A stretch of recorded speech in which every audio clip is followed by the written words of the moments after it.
March 14ஆம் தேதி அமித்ஷா இன்றைக்கு தலைவராக இருக்கக்கூடிய பாஜக என்று சொல்லக்கூடிய கட்சிக்கு இந்தியாவின் 80% விவசாயிகள் முடிவுரை எழுதக்கூடிய நாளாக இருக்க மார்ச் 14ஆம் தேதி பல லட்சம் மக்களை ஒரு இடத்தில் குவிக்க செய்து மோடியினுடைய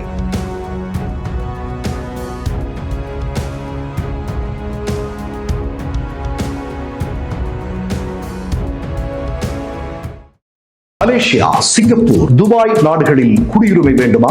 வெளிநாடுகளில் வெற்றிகரமாக இயங்கிக் கொண்டிருக்கும் பெரும் தொழில் நிறுவனங்களில் முதலீடு செய்ய விரும்புகிறீர்களா? பொது வர்த்தகங்களில் ஏற்றுமதி இறக்குமதி செய்ய வேண்டுமா? உடனடி தொடர்பு கொள்ளுங்கள். மிஸ்டர் பர்ஃபெக்ட் எக்ஸ்ட்ரா கோல்டு திருமணமான ஆண்களுக்கு திருப்பு முனையை ஏற்படுத்தும் ஹலாலான இயற்கை வியாகரா. வயதான பலகினமா, சுகர் பலகினமா, இனி கவலை வேண்டாம், உடனே ஆர்டர் செய்யுங்கள். இந்த சேனல் மக்களுக்காக செயல்படுகிறது என்று நீங்கள் நம்பினால், வாய்ப்பிருந்தால் எங்களுக்கு முடிந்த உதவியை செய்யுங்கள். வணக்கம். மார்ச் 14ஆம் தேதி அமித்ஷா இன்றைக்கு தலைவராக இருக்கக்கூடிய பாஜக என்று சொல்லக்கூடிய கட்சிக்கு இந்தியாவின் 80% விவசாயிகள் முடிவுரை எழுதக்கூடிய நாளாக இருக்க போகிறது. மார்ச் 14ஆம் தேதி பல லட்சம் மக்களை ஒரு இடத்தில் குவிக்க செய்து மோடியினுடைய விவசாயிகளுக்கு எதிரான அவர்களுடைய திட்டங்களுக்கு, செயல்பாடுகளுக்கு ஒரு மிகப்பெரிய கூட்டத்தை விவசாயிகள் தலைநகரில் நடத்தவிருக்கிறார்கள். அதற்கு முன்னால் ஒரு செய்தியை உங்களுக்கு நான் சொல்ல விரும்புகிறேன். கடந்த சில நாட்களாக மோடி ஆட்சிக்கு எதிராக, மோடியினுடைய விவசாய கொள்கைகளுக்கு எதிராக மிகப்பெரிய அளவிலான விவசாயிகள் கூட்டம் இன்றைக்கு பெரும் போராட்டத்தை நடத்தி வருகிறது. நேற்றைய தினம் நடந்திருக்கக்கூடிய செய்தி என்பது, ஹரியானா போலீஸ், ஹரியானா மாநிலத்தை யார் ஆட்சி செய்கிறார்கள் என்று தெரியும். மோடி அமித்ஷாவுடைய ஆட்கள் தான் ஆட்சி செய்கிறார்கள். அங்கே மோடி அமித்ஷா சொல்வதைத்தான் காவல்துறை கேட்கும். அங்கு இருக்கக்கூடிய காவல்துறையினர் பஞ்சாபில் இருக்கக்கூடிய விவசாயிகளுடைய முகாம்களில் உள்ளே நுழைந்து, அதாவது பஞ்சாப் விவசாயிகள் இருந்த முகாமுக்குள்ள இந்த ஹரியானா போலீசார் அத்துமீறி நுழைந்து அங்கே மிகப்பெரிய தாக்குதலை நடத்தி இருக்கிறார்கள். அதில் 6 விவசாயிகள் காணாமல் போயிருக்கிறார்கள். இது செய்தி ஒன்று. இரண்டாவது விஷயம், உங்களுக்கு ஏற்கனவே தெரியும், இதுவரையிலும் 6 விவசாயிகளுடைய கண் பார்வை பறி போயிருக்கிறது.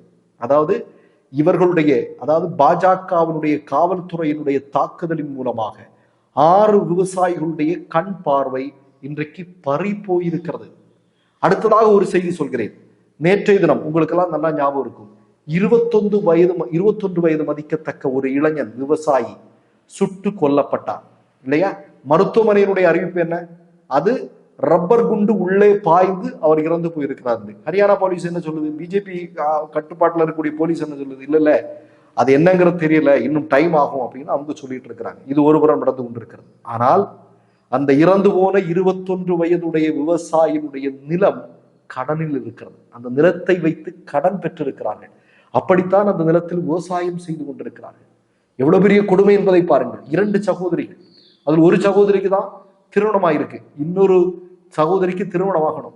திருமணமாகி போன சகோதரியினுடைய திருமண செலவுக்கான கடனை இன்னமும் அடைக்கப்படவில்லை. அவங்க அப்பா கதறி அழுறாரு, என்ன பண்றது, எனக்கு இருந்த ஒரு பையனை நான் இழந்துட்டேனே அப்படின்னு.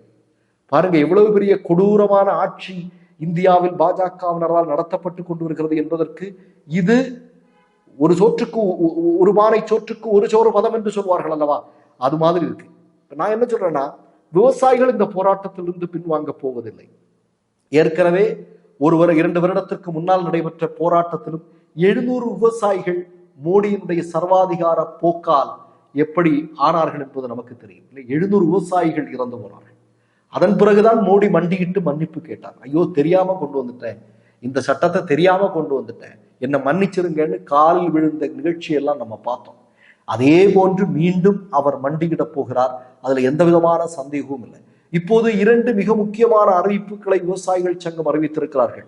ஒன்று, வரக்கூடிய 25ஆம் தேதி ஒரு மிகப்பெரிய டிராக்டர் ரேலி ஒன்றை அவர்கள் நடத்தவிருக்கிறார்கள். அதன் பிறகு நான் ஆரம்பத்தில் சொன்னதை போன்று மார்ச் 14ஆம் தேதி ஒரு மிகப்பெரிய ஒரு பெரும் போராட்டத்தை அவர்கள் முன்னெடுக்கவிருக்கிறார்கள். அதுல மிக முக்கியமான செய்தி என்னன்னா, இதுல எல்லா விவசாயிகள் சங்கத்தினுடைய பிரதிநிதிகளும் இதில் கலந்து கொள்ளவில்லை. இப்போது நடந்து கொண்டிருக்கக்கூடிய போராட்டத்தில் இப்ப இடதுசாரிகளுடைய தொழிற்சங்கங்கள் ஒன்றும் இதுல கலந்துக்கல, இப்ப கம்யூனிஸ்ட் கட்சியுடைய தொழிற்சங்கங்கள் ஒன்றும் இதுல கலந்துக்கல.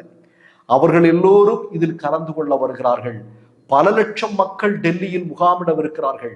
இதுல நான் ஒரே ஒரு செய்தியை உங்களுக்கு சொல்லிடுறேன். இன்றைக்கு தமிழில் வரக்கூடிய ஒரு இதழ், பேரை சொல்றேன் நான், தமிழ் இந்து அப்படின்னு ஒரு ஒரு ஒரு ஒரு செய்தித்தான். அதனுடைய உரிமையாளர் யார் அப்படிங்கிறதெல்லாம் தெரியும். இன்றைக்கு அது RSS அடிவெறிகளாக மாறிவிட்டது என்பதெல்லாம் தெரியும். அவங்க இன்னைக்கு ஒரு செய்தியை போட்டிருக்காங்க, ஒரு 5வது 6வது பக்கத்துல ஒரு சின்ன போட்டோ. அதாவது மோடியினுடைய போலீசார் என்ன பண்றான் அப்படின்னா, மிகப்பெரிய தடை கற்களை, பெரிய கற்களை எல்லாம் வைத்து அந்த பக்கத்துல ஆயுதங்களோட நிற்கிறான். ஒரு சாதாரணமான ஒரு தாத்தா, ஒரு விவசாயி தாத்தா கையில ஒரு ஊன்றுகோல் வச்சுக்கிட்டு போறாரு. அதுக்கு இந்த தமிழ் இந்து என்ன எழுதுறான் தெரியுமா? கீழே, போலீசார் தடைக்கு பின்னால் நின்று கொண்டிருக்கிறார்கள், ஒரு விவசாயி கையில் ஆயுதத்துடன் நடந்து சென்று கொண்டிருக்கிறார். பாருங்களேன், ஆயுதத்தோட மோடியினுடைய போலீசார் நிக்கிறார் அந்த பக்கத்துல, இல்லையா? ஒரு ஊன்றுகோலோடு நடந்து செல்லக்கூடிய ஒரு வயோதிக தாத்தாவை ஆயுதம் ஏந்தியவர் என்று சொல்கிறார்கள் இந்த ஊடகங்கள். இவனுங்களுக்கெல்லாம் என்னங்க, எவ்வளவு இல்லை, எந்த அளவு, எப்படி நக்குனாலும் இவனுங்களுக்கு எவ்வளவு கேடு கட்டவனுங்களா இருப்பாங்க பாருங்க, இல்லையா? எவ்வளவு மோசமான ஒரு ஊடக வேலைகளை இவர்கள் செஞ்சுட்டு இருக்கிறான் அப்படிங்கிறது பாருங்க. ஆனா இவற்றையெல்லாம் முறியடிக்கப்படும். பாருங்க, இவனுங்களே கொட்டை எழுத்துல போடுவாருங்க, எல்லா பத்திரிகையுடைய கொட்டை எழுத்துலையும் வரும். எப்படி தெரியுமா? மோடி மண்டியிட்டார், விவசாயிகளிடம் மன்னிப்பு கேட்டார், விவசாயிகளுடைய கோரிக்கை நிறைவேற்றப்பட்டது, மோடியினுடைய ஆட்சி வீழ்ந்தது, இப்படிங்கிற செய்தியை கொட்டை எழுத்துல இவனுங்க எல்லாம் விரைவில் போடத்தான் போறானுங்க. மக்கள் போட வைப்பார்கள். அது நிகழத்தான் போகிறது.